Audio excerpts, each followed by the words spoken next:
네, 오늘 하나님께서 저에게 주시는 말씀은 호세아 3장 말씀입니다. 호세아 3장 말씀을 우리 한번 다 같이 합독하도록 하겠습니다. 호세아 3장 1절부터 5절까지의 말씀을 우리 같이 한 목소리로 합독하도록 하겠습니다.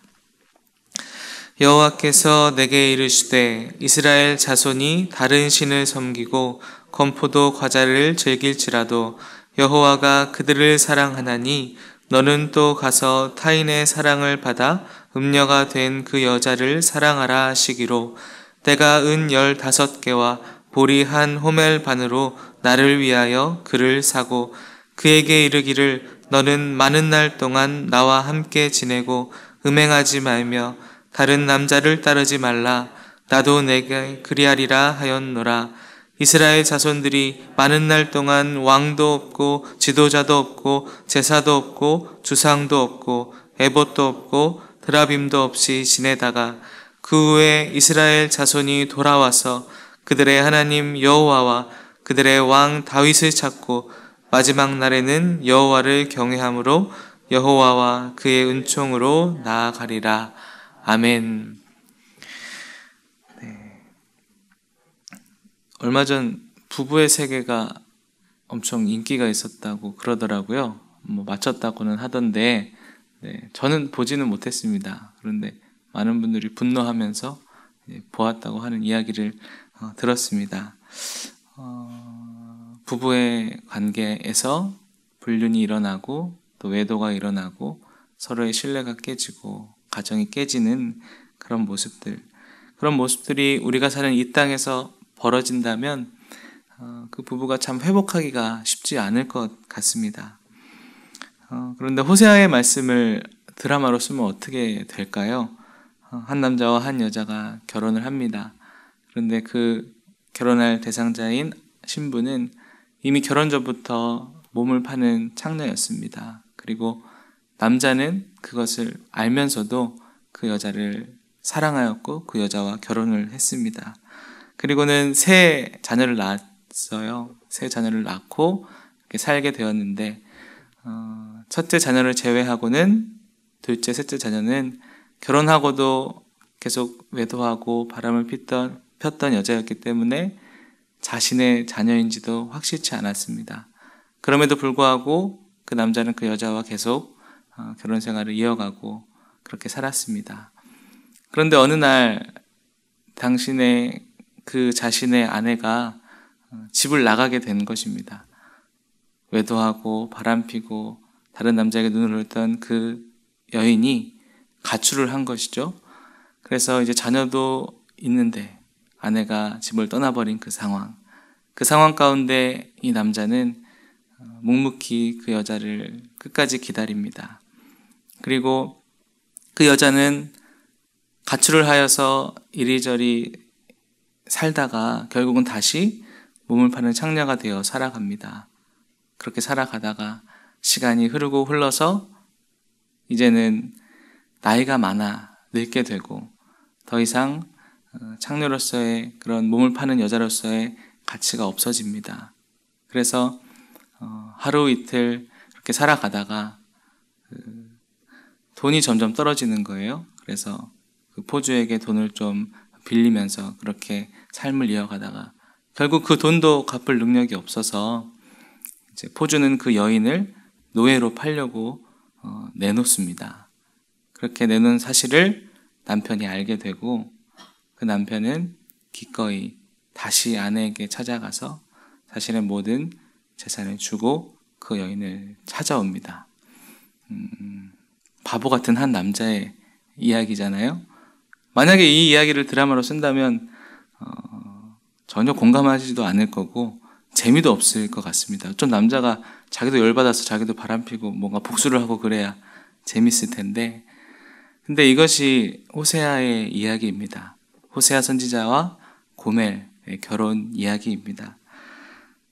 1절을 보면 이렇게 이야기합니다. 여호와께서 내게 이르시되 이스라엘 자손이 다른 신을 섬기고 건포도 과자를 즐길지라도 여호와가 그들을 사랑하나니 너는 또 가서 타인의 사랑을 받아 음녀가 된 그 여자를 사랑하라 하시기로. 성경은 그 바보 같은 남자, 그 바보 같은 남편이 바로 하나님이라고 선포하고 있습니다.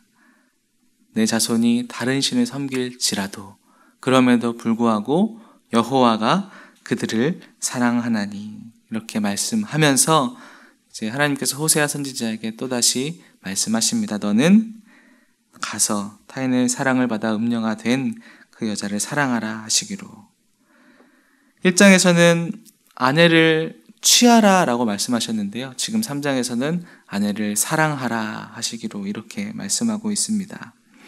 호세아 입장에서는 참 쉽지 않은 일들이었을 것 같습니다.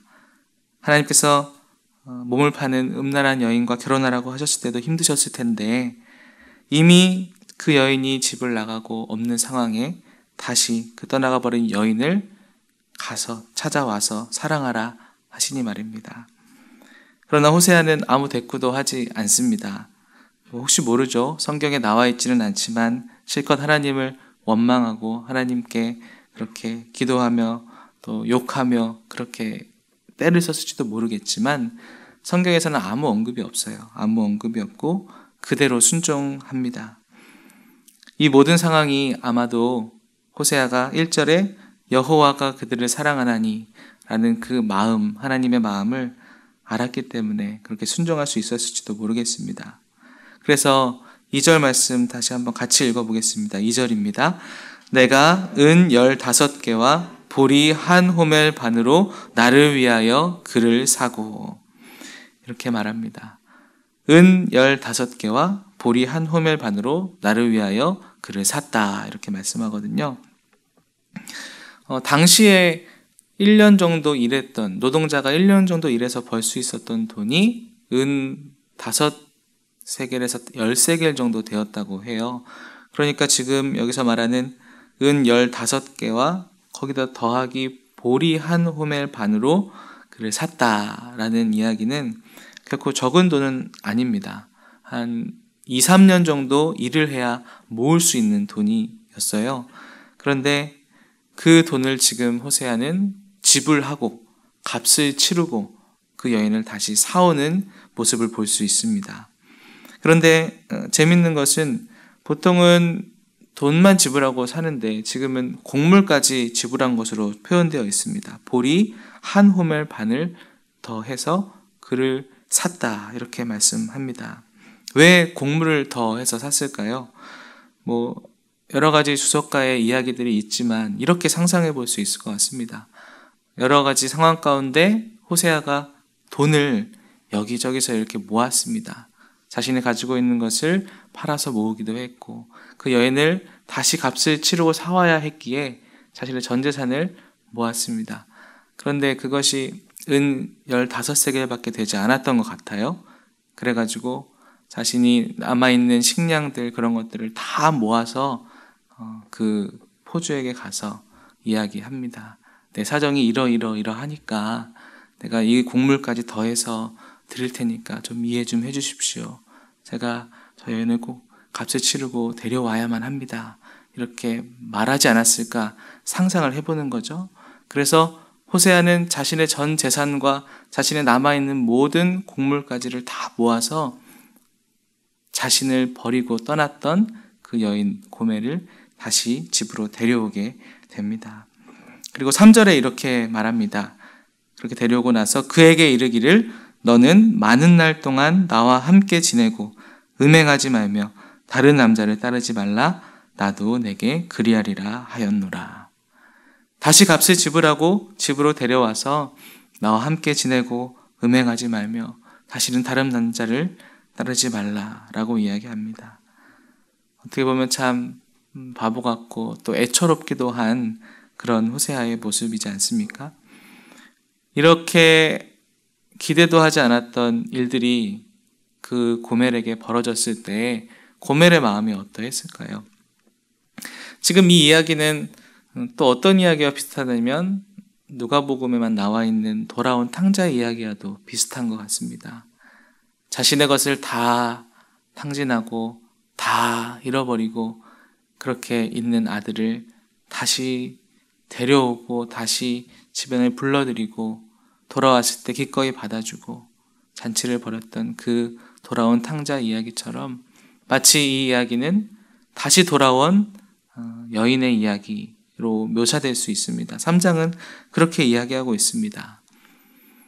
아마 고멜은 이제 자기는 자기 인생은 다 끝났다고 생각할지도 모르겠습니다. 그런데 자신의 남편이었던 호세아가 모든 것을 팔아서 자신을 다시 집으로 데리고 왔을 때 그때의 그 감격은 아마 이루 말할 수 없을 것 같습니다. 고멜은 그 이전에는 결혼을 했지만 외적으로는 결혼 관계였지만 호세아에게 진정으로 마음까지 다 주지는 않았었을 것입니다. 그랬으니까 다른 남자에게 눈을 돌리고 또 외도하고 또 집을 나가기까지 했을 거 아니에요. 그런데 아마도 이제는 그 외적인 결혼 관계뿐만 아니라 내적인 마음까지도 호세아에게 너무나 감격하여 그렇게 주었을지도 모르겠습니다. 이것이 호세아서에 나오는 고멜이 나오는 이야기가 3장에서는 이렇게 맞춰집니다. 그 이후에는 고멜에 대한 이야기가 정확히 자세하게 나오지 않는 것을 보아서요. 아마도 고멜은 그 이후로 충실하게 호세아와 결혼 생활을 했을 것이다. 여러 주석가들은 그렇게 해석하고 짐작하고 있습니다. 이런 상황 가운데 이제 3장 4절 5절에서는 하나님께서 이 상황을 이제 설명하시기 시작하십니다. 4절 5절을 같이 한번 읽어보겠습니다. 시작. 이스라엘 자손들이 많은 날 동안 왕도 없고 지도자도 없고 제사도 없고 주상도 없고 에봇도 없고 드라빔도 없이 지내다가 그 후에 이스라엘 자손이 돌아와서 그들의 하나님 여호와와 그들의 왕 다윗을 찾고 마지막 날에는 여호와를 경외함으로 여호와와 그의 은총으로 나아가리라. 아멘. 지금 이 이야기가 무슨 이야기인지 아니? 하면서 호세아 선지자를 통해서 말씀하십니다.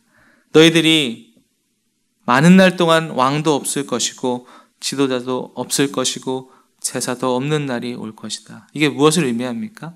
결국 북이스라엘의 멸망을 선언하시는 것입니다. 심판을 이야기하고 계십니다. 실제로 북이스라엘이 주전 722년에 아수르에 의해서 멸망했잖아요. 그런 멸망의 상황을 호세아 선지자를 통해서 지금 북이스라엘에게 선포하고 있습니다. 제가 첫날 말씀드렸지만 호세아는 북이스라엘 출신으로서 북이스라엘에게 말씀을 전했던 선지자라고 했습니다.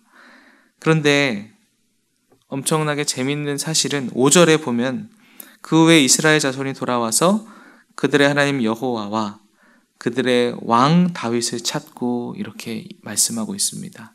북이스라엘은요, 사실 북과 남으로 분리될 때에 다윗 왕의 왕조를 따르기 싫어서 그렇게 나눠진 나라입니다. 그런데 지금 호세아 선지자는 그 후에 이스라엘 자손이 다시 돌아오게 될 것인데 그들이 여호와를 찾을 뿐만 아니라 그들의 왕 다윗을 찾게 될 것이다. 이렇게 말씀하고 있습니다. 이미 호세아 선지자가 활동할 때는 당연히 다윗은 죽고 없었던 시대였죠. 그런데 성경은 그들의 왕 다윗을 찾을 날이 올 것이다. 이스라엘 자손이 돌아오게 될 날이 올 것이다. 마치 호세아가 고멜을 다시 값을 치르고 집으로 데려온 것처럼 내 자손이 다시 돌아올 날이 반드시 있을 것이다. 하나님은 선포하시고 말씀하십니다. 이것이 무슨 말씀인가요? 다윗의 후손, 다윗의 자손으로 오신 바로 예수 그리스도를 예표하고 있는 말씀입니다. 여러분, 성경은요, 구약 성경도 그렇고 신약 성경도 그렇고요. 마치 길을 가다가 교통 표지판이 있으면 이쪽으로 가면 용인으로 가는 거고 이쪽으로 가면 이천으로 가는 거고 이렇게 표지판이 있는 것처럼요. 성경의 말씀 하나하나는 다 방향을 이렇게 가리키고 있습니다. 누구를 가리키고 있습니까? 예수 그리스도를 가리키고 있습니다. 그래서 성경의 주제는 하나님 나라고 성경의 내용은 예수 그리스도입니다. 오늘 호세아 선지자도 마찬가지입니다. 그 과거에 하나님께서 한 선지자를 들어서 하나님의 그 안타깝고 마음 아파하는 심정을 호세아 선지자를 통해서 자신의 백성들에게 선포하게 하십니다. 그러면서 궁극적으로 너희들이 이렇게 음란하고 음행하고 우상숭배하고 나를 떠났지만 나는 너희들을 끝까지 포기하지 않고 반드시 너희들이 나에게 돌아올 날을 내가 이룰 것이다. 내가 성취할 것이다. 하나님은 많은 구약의 선지자들을 통해서 선포하시고 예언하셨습니다. 오늘 말씀에도 동일하게 그들이 내 이스라엘 자손이 돌아와서 그들의 하나님 여호와와 그들의 왕 다윗을 찾고 마지막 날에는 여호와를 경외함으로 여호와와 그의 은총으로 나아가리라. 이렇게 말씀합니다. 지금 이것이 호세아가 자신의 모든 것을 팔아 값을 치르고 다시 집으로 데려오는 이 이야기, 결국은 십자가의 이야기이고 예수 그리스도의 사랑의 이야기입니다. 여러분, 하나님의 은혜와 하나님의 사랑이 구구절절 호세아 말씀에 드러나 있습니다. 자격 없고 또 음행하고 우상숭배하고 죄인인 우리들, 죽을 수밖에 없는 우리들, 그 우리들을 하나님께서 친히 값을 지불하시고 다시 우리를 사주셨습니다.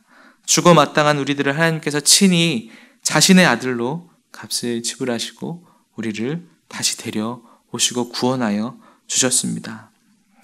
제가 처음 예수님을 만날 때가 고등학교 2학년이었던 것 같아요. 고등학교 2학년 이전에도 교회를 다녔지만 그냥 다녔습니다.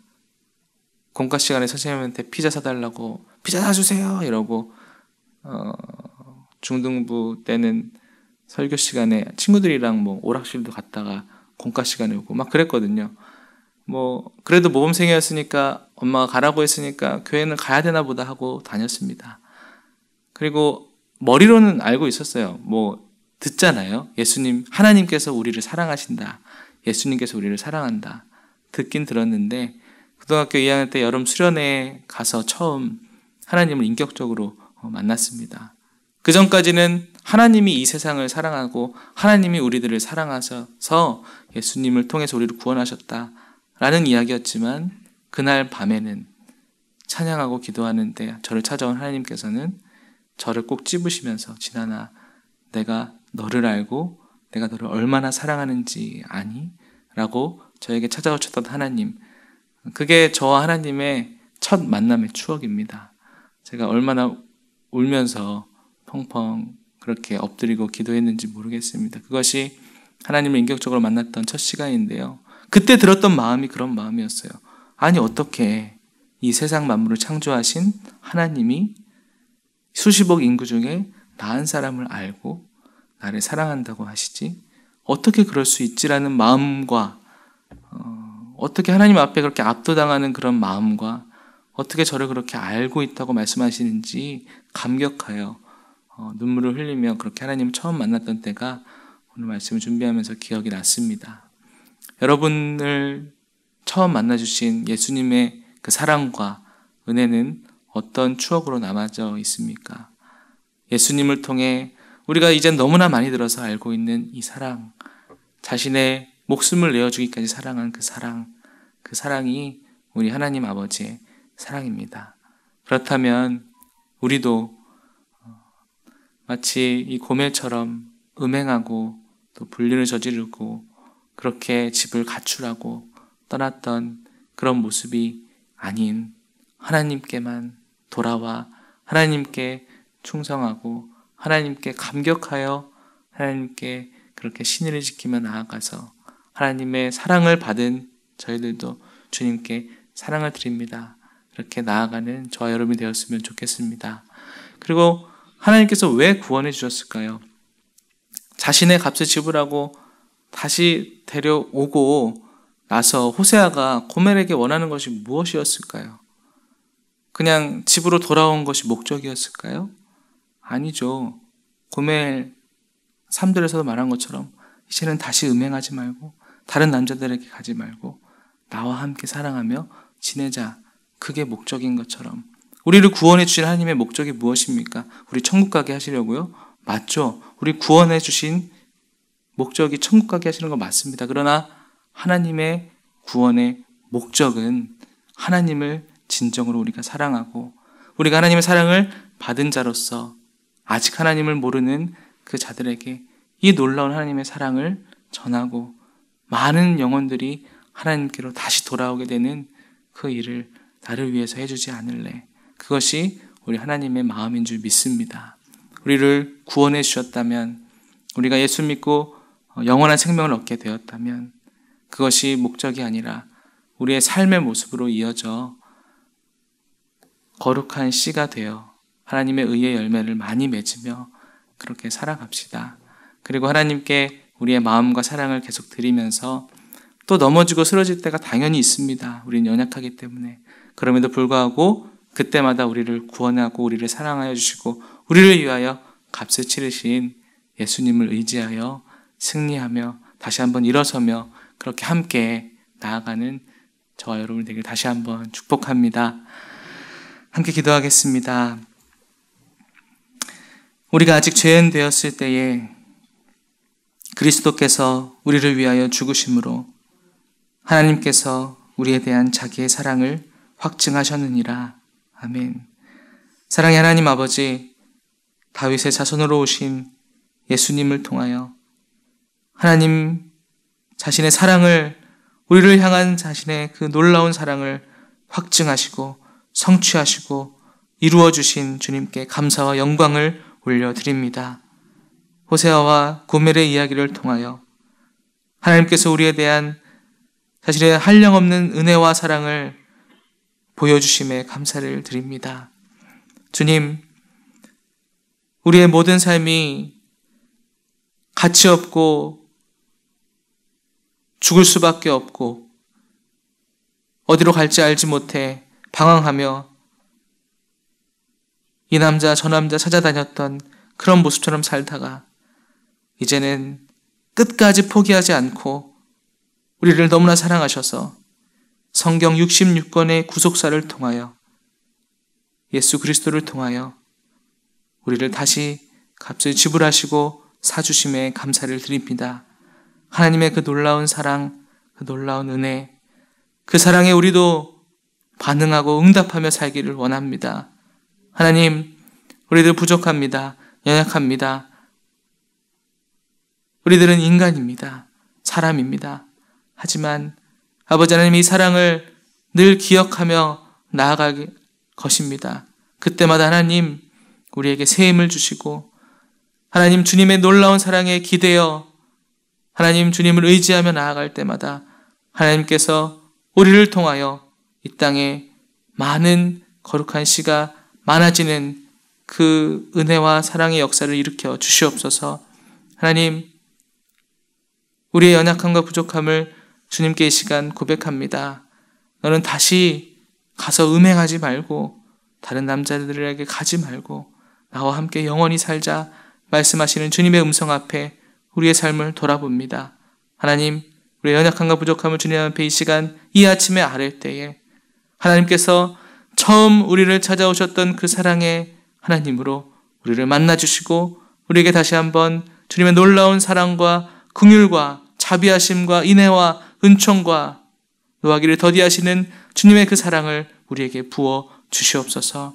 그래서 그 힘으로 오늘도 우리가 힘차게 걸어 나가겠습니다. 우리의 모든 삶을 주님께서 공급하시고 지탱하여 주시고 동행하여 주시고 인도하여 주시옵소서. 감사드리며 예수 그리스도의 이름으로 간절히 기도합니다. 아멘.